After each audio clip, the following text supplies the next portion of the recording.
ટીવાય B.Sc home science semester 5 paper number 6 nutrition અને fitness આ વિષય અંતર્ગત યુનિટ નંબર 4 વેઇટ મેનેજમેન્ટ આ ચેપ્ટરની અંદર ઓબેસિટી થવાના કારણો અને તેના ભયસ્થાનો, ત્યારબાદ આહાર અને કસરત દ્વારા ઓબેસિટીની સારવાર અને ત્યાર પછી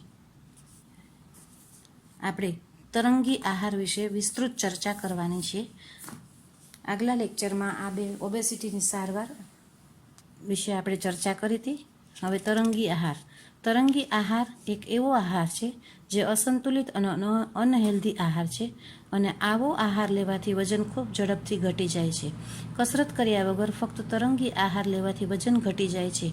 આવો આહાર જે વ્યક્તિ કસરત કર્યા વગર અથવા કસરત કરવા માટે અસમર્થ હોય તેવા લોકો વજન ઘટાડવા માંગતા હોય તેને માટે છે. આ ડાયેટ એવો દાવો કરે છે કે ઝડપથી શરીરમાંથી ચરબી ઘટી જશે અને વજન ઓછું થશે, પણ હકીકતમાં આ ડાયેટને કારણે શરીરમાંનું પ્રવાહી ઘટી જાય છે અને એને કારણે શરીરનું વજન ઘટે છે. આ ડાયેટમાં અમુક ખાદ્યો લેવાની સખત મનાઈ હોય છે, જેને કારણે વ્યક્તિ અમુક સમય સુધી જ આવો આહાર લઈ શકે છે. પછી વ્યક્તિ માટે તે કંટાળાજનક અને અરુચિકર થઈ જાય છે. આ આહાર અમુક પોષક તત્વોની ખામીને કારણે અમુક સમય સુધી લેવાથી શરીરમાં પોષક તત્વોની ખામી ઊભી થઈ શકે છે. તરંગી આહારના ઉદાહરણો એમાં છે હાઈ પ્રોટીન ડાયટ. આ આહાર એવું સૂચવે છે કે વધુ પ્રોટીન લેવાથી વજન ઘટે છે અને સાથે સાથે બોડી મસલ્સની મજબૂતાઈ પણ વધે છે. તેમજ વધુ પ્રોટીન અને સાથે કસરત કરવાથી બોડી મસલ્સ વધુ સારા બને છે અને વજન પણ વધતું નથી. હાઈ પ્રોટીન ડાયેટમાં શરીરની જરૂરિયાત કરતાં વધુ પ્રોટીન લેવાથી કિડની અને લીવરને ખૂબ તકલીફ પડે છે. આવો ડાયેટ લેવાથી શરીરમાંથી ફક્ત પાણીનો ઘટાડો થાય છે, જેને કારણે વજન ઘટી જાય છે, પણ શરીરમાં ચરબીનો ઘટાડો થતો નથી. આ ડાયેટ શરીર માટે ખૂબ જ હાનિકારક છે. પ્રવાહી ખાદ્યો. આ ખાદ્યો ફક્ત ઉપર જ કાયમ રહેવાથી વજન ઘટે છે, પણ શરીરમાં ઘણા પોષક તત્વોની ખામી જોવા મળે છે. લાંબા સમય સુધી આવો આહાર લઈ શકાતો નથી. આ આહાર શરીરને ફાયદો કરે છે. દાખલા તરીકે શાકભાજી અને ફળોના જ્યુસમાં ફાયોકેમિકલ્સ હોય છે જે અમુક રોગો સામે રક્ષણ આપે છે, પણ વજન ઉતારવા માટે લાંબા સમય સુધી આ આહાર લઈ ન શકાય.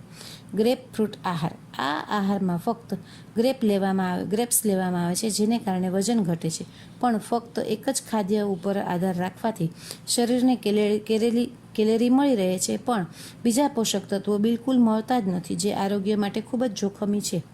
જ્યુસ, સૂપ અને ઉપવાસ. ઘણા આહારમાં ફક્ત જ્યુસ અને સૂપ જ આપીને વજન ઘટાડવાનો પ્રયત્ન થતો હોય છે.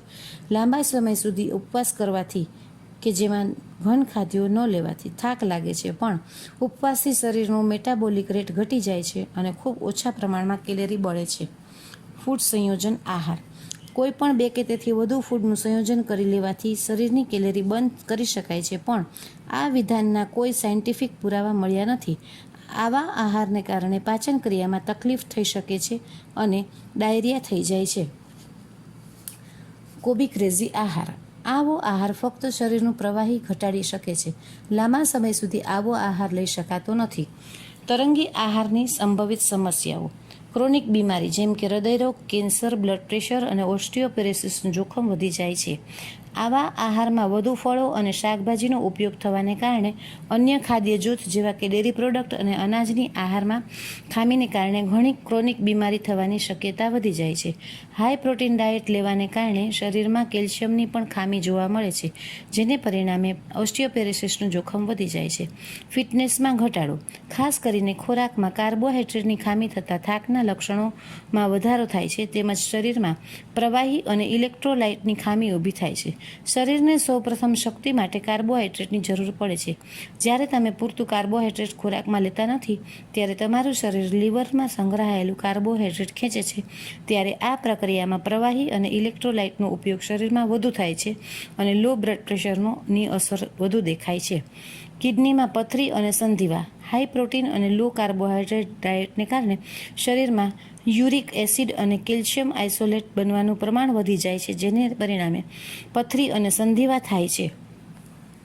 કીટોસિસ. લો કાર્બોહાઈડ્રેટ ડાયેટને કારણે શરીરમાં કિટોસિસની પરિસ્થિતિ જોવા મળે છે. શરીરની શક્તિની જરૂર પડે ત્યારે સૌ પ્રથમ કાર્બોહાઈડ્રેટનો ઉપયોગ થાય, પણ જો કાર્બોહાઈડ્રેટની ખામી હોય તો ચરબીનો શક્તિ માટે ઉપયોગ થવાથી કિટોસિસની પરિસ્થિતિ ઊભી થાય છે. વેઇટ રિડ્યુસિંગ ડાયટ માટે આહારકીય આયોજનોના સિદ્ધાંત: ઓછી કેલેરી, સામાન્ય પ્રોટીન, વિટામિન અને ખનિજ ક્ષારો, ઓછી માત્રામાં કાર્બોહાઈડ્રેટ અને ચરબી તથા જરૂરી માત્રામાં પ્રવાહી અને વધારે રેસાઓ ધરાવતા આહાર ઓબેસિટી ધરાવતા વ્યક્તિઓને આપવામાં આવે છે. શક્તિ: સામાન્ય કાર્ય કરતા વ્યક્તિઓ માટે તેના શરીરના વજનના 1 કિલો દીઠ 20 કિલો કેલેરી અને સામાન્યથી વધારે કામ કરતા વ્યક્તિઓ માટે તેના શરીરના વજનના 1 કિલો દીઠ 25 કિલો કેલેરી આપવામાં આવે છે. પ્રોટીન: પ્રોટીન શરીરના વજનના કિલોગ્રામ દીઠ 0.8 થી 1 ગ્રામ આપવામાં આવે છે. ચરબી: ચરબીમાંથી વધારે પ્રમાણમાં શક્તિ મળતી હોવાથી તેની માત્રા ઓછી આપવામાં આવે છે. ચરબી માત્ર જરૂરી પ્રમાણમાં આવશ્યક ફેટી એસિડ મળી રહે તેટલા વનસ્પતિજન્ય તેલના સ્વરૂપમાં આપવામાં આવે છે. કાર્બોહાઈડ્રેટ: વધારે પ્રમાણમાં કાર્બોહાઈડ્રેટ ધરાવતા ખાદ્યો જેવા કે બટેટા, ચોખા વગેરે આપવામાં આવતા નથી. સંકીર્ણ કાર્બોહાઈડ્રેટ ધરાવતા ફળો અને શાકભાજી આપવામાં આવે છે, જેથી કરીને આહારનું કદ વધે છે અને સંતોષનો અનુભવ થાય છે. વિટામિન્સ: ઓબેસિટીમાં ચરબી ખૂબ જ ઓછી આપવામાં આવતી હોવાથી તેમાં દ્રવ્ય વિટામિન્સની ઉણપ લાંબે ગાળે ઉત્પન્ન થાય છે. આથી વધારાના વિટામિન્સ ટેબ્લેટના સ્વરૂપે આપવામાં આવે છે. ખનિજ ક્ષારો: સોડિયમનું પ્રમાણ ઓછું આપવામાં આવે છે, કારણ કે સોડિયમ શરીરમાં પ્રવાહીને સંગ્રહી રાખે છે, પરિણામે તેની વજન ઘટાડતી વખતે આડઅસર થાય છે. પ્રવાહી સામાન્ય પ્રમાણમાં લેવામાં આવે છે, જેથી કરીને તંદુરસ્ત કિડનીઓનો નિકાલ કરી શકે છે. આ ઉપરાંત જમ્યા પહેલાં 1 ગ્લાસ પાણીનો લેવામાં આવે તો આહારમાં ઘટાડો થાય છે અને વજન ઘટાડવામાં મદદ મળે છે. આમ આપણને જુદી જુદી રીતે વજન કેમ ઘટાડી શકાય તેની જાણકારી મળી.